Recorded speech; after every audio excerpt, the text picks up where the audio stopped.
지난 이야기. 아무도 몰래 고양이 마차를 타고 어디론가 떠난 프레이야. 그런데 하필 이 모습을 로키가 발견했고, 로키는 본능적으로 느낀 흥미로움에 그녀를 따라 나서죠. 그렇게 이 둘이 도착한 곳은 어느 컴컴하고 축축한 동굴 속.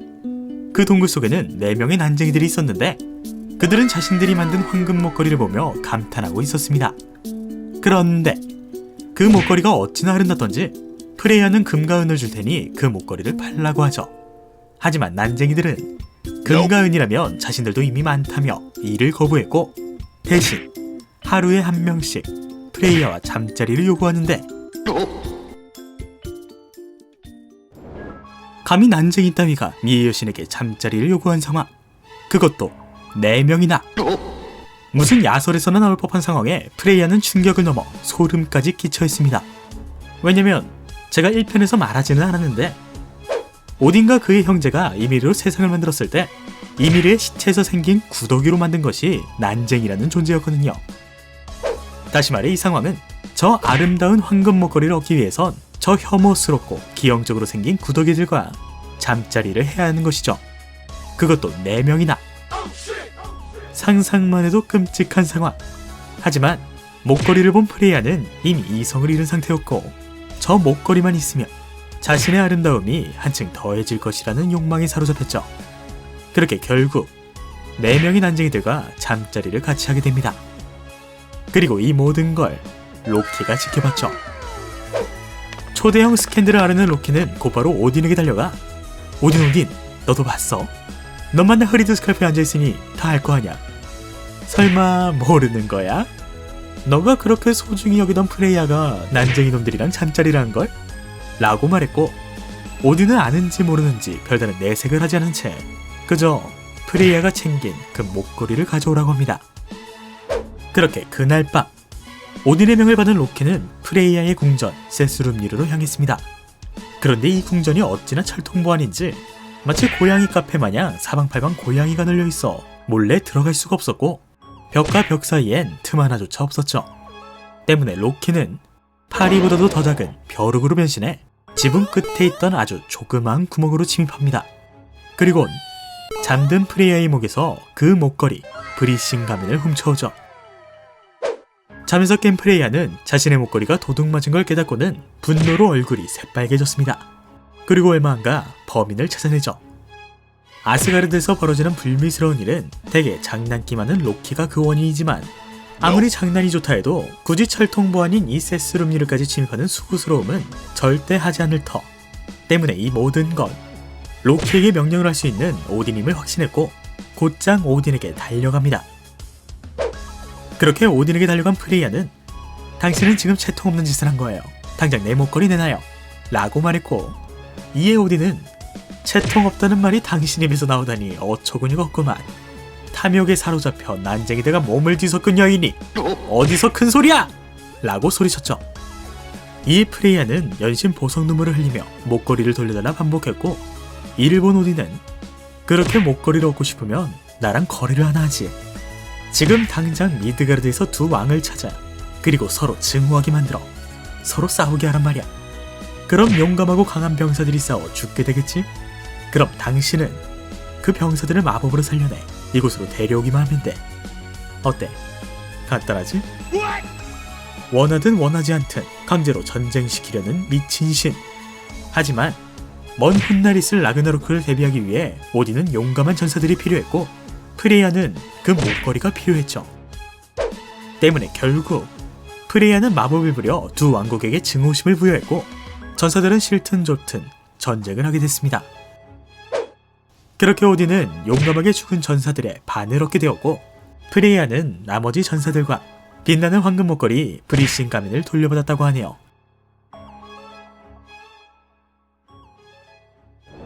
날씨가 너무 좋은 어느 날, 오딘과 로키 그리고 헨리르는 미드가르드를 조사하기 위해 같이 여행을 떠납니다. 그런데 헨리르 기억나죠? 1편에서 미미랑 같이 바니르 신족에게 팔려갔던 신이 있었잖아요.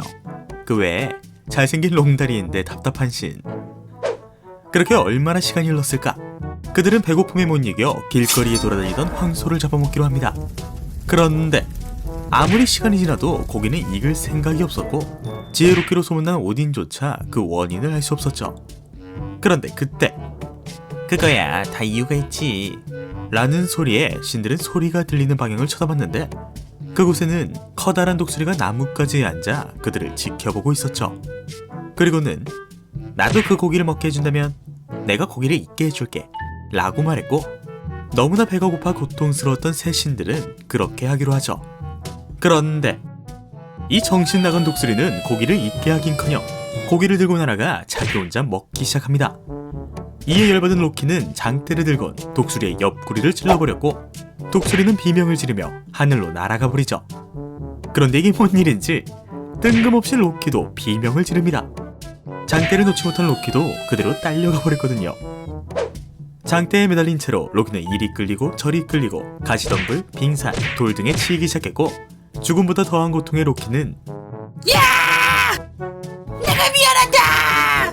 뭐든지 다 해줄 테니 제발 살려만 줘라! 라고 소리칩니다. 이에 독수리는 잠시 멈추어 뭐든지 다 해준다고? 좋아, 그럼 7일 후에 이둔과 황금사그를 이곳으로 데리고 와 라고 말했죠. 여기서 잠깐, 이둔이 누구냐? 이둔은 북유럽 신들의 블루불사를 책임지는 황금사그를 관리하는 청춘의 신으로 그리스 로마 신화 속 헤베 혹은 가니메데 같은 존재죠. 그런데 이둔이 특히나 매력적인 이유는 그녀는 외부에서 일어나는 고난, 전쟁, 말다툼 같은 사건을 접한 적이 없어 아주 순수한 어린아이 같은 마음을 가지고 있던 것이죠. 때문에 로키는 이 점을 이용합니다. 로키는 이둔에게 이둔 내가 미드가르드에 조사하러 나갔잖아. 그런데 거기서 이 황금사과랑 똑같은 열매가 달린 나무를 발견한 거야. 그래서 그런데 그게 정말 황금나무인지 확인해보러 같이 가줄래? 라고 물었고 이둔은 아무런 의심도 없이 로키를 따라 나섭니다. 그렇게 더 이상 이둔을 볼 수 없었죠. 이둔이 없어 황금사과를 먹을 수 없게 되자 신들은 죄다 쭈글쭈글한 할머니, 할아버지가 되어가기 시작했고 몇몇 신들은 머리카락이 빠지고 정신도 오락가락하며 활력을 잃기 시작했죠. 이 오딘은 마지막 힘을 짜내어 신들을 소집했고 그들에게 이둔의 행방을 묻기 시작했습니다. 그때 해임달도 아닌 해임달의 하인이 나타나 로키가 이둔을 데리고 미드가르드를 갔다고 증언했죠. 그때 신들은 자신들의 목숨은 로키에게 달렸음을 파악했고 삐걱거리는 관절을 이끌고 로키를 잡아옵니다. 이에 오딘은 당장 가서 내가 무슨 말을 하려고 했지? 이둔을 데려와 라고 소리쳤고 로키는 이봐 오딘 기억나? 헨리랑 같이 여행 갔을 땐 나를 납치하던 그 커다란 독수리. 근데 그 독수리가 사실 거인 티아지더라고. 그런데 그 독수리로 변신한 티아지가 나를 닥치고 이둔이나 데리고 와! 확 그냥 니놈의 피로 등까지게 독수리를 그리고 갈비뼈를 독수리 날개처럼 펴버리기 전에! 그렇게 프레이아가 빌려준 메가죽을 입고 티아지의 저택에 잠입한 로키. 운 좋게도 티아지는 자신의 딸 스카디와 함께 사냥을 나간 것처럼 보였고 이윽고 로키는 허드렛 일을 하고 있는 이둔을 발견합니다. 이에 로키는 마법을 외워 이둔을 호두로 변하게 했고 잽싸게 호두를 들고 날아가 버리죠. 그런데 그때 사냥을 마치고 돌아온 티아지가 이둔이 없어진 것을 알게 됩니다. 이에 빡친 티아지는 다시 독수리로 변해 로키를 뒤쫓기 시작하죠. 마치 3편 속 수툰과 오딘처럼 티아지와 로키는 공중전을 하기 시작했고 로키는 수없이 공격을 당하면서도 끝까지 호두를 놓지 않았습니다. 그 호두를 놓치는 순간 자기는 오딘한테 죽을 걸 알았기 때문이죠. 그런데 천만다행인지 이 모든 상황을 흐리드 스칼프에 앉아있던 오딘이 목격했고 오딘은 모든 신들에게 지금 당장 성벽 주위에 땔감들을 쌓아놓아라! 라고 명령합니다. 그렇게 얼마나 시간이 흘렀을까? 저 멀리 수없이 처맞고 있는 로키를 발견했고 로키가 아스가르드 성벽을 통과하는 순간 신들은 일제히 불을 지펴 티아지의 추격을 막으려 했습니다. 그런데 로키를 너무 바싹 추격한 탓일까 티아지는 이 불길을 미처 피하지 못한 채 온몸에 불이 붙어 결국 죽게 되죠. 그렇게 이둔을 되찾은 신들은 다시 황금사과를 먹으며 젊음을 유지할 수 있게 되었고 로키는 비록 사건의 원인이었지만 스스로 사건을 해결한 공로를 인정받아 무사히 넘어갔다고 하네요.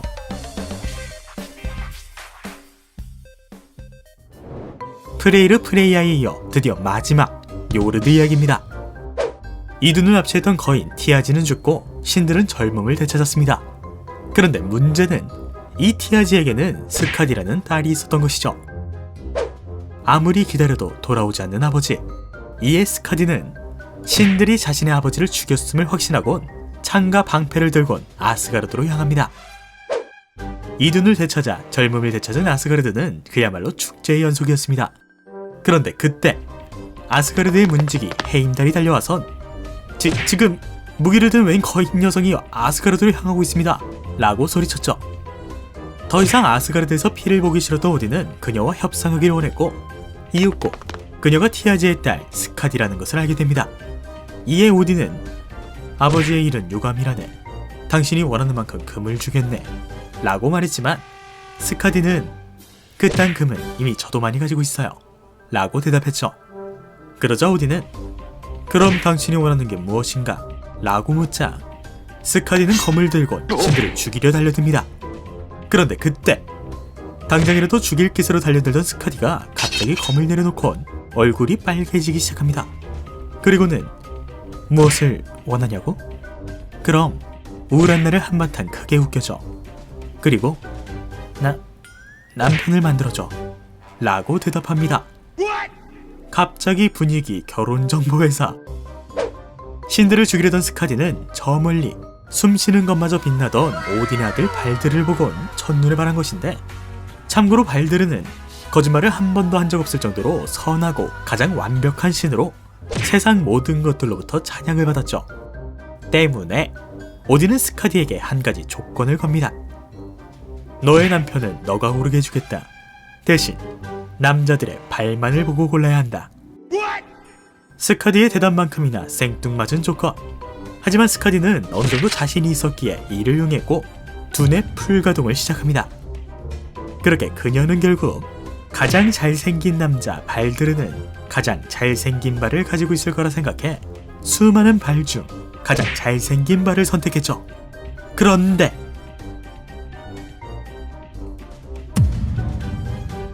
이 영상은 류키님의 후원을 받아 제작되었습니다.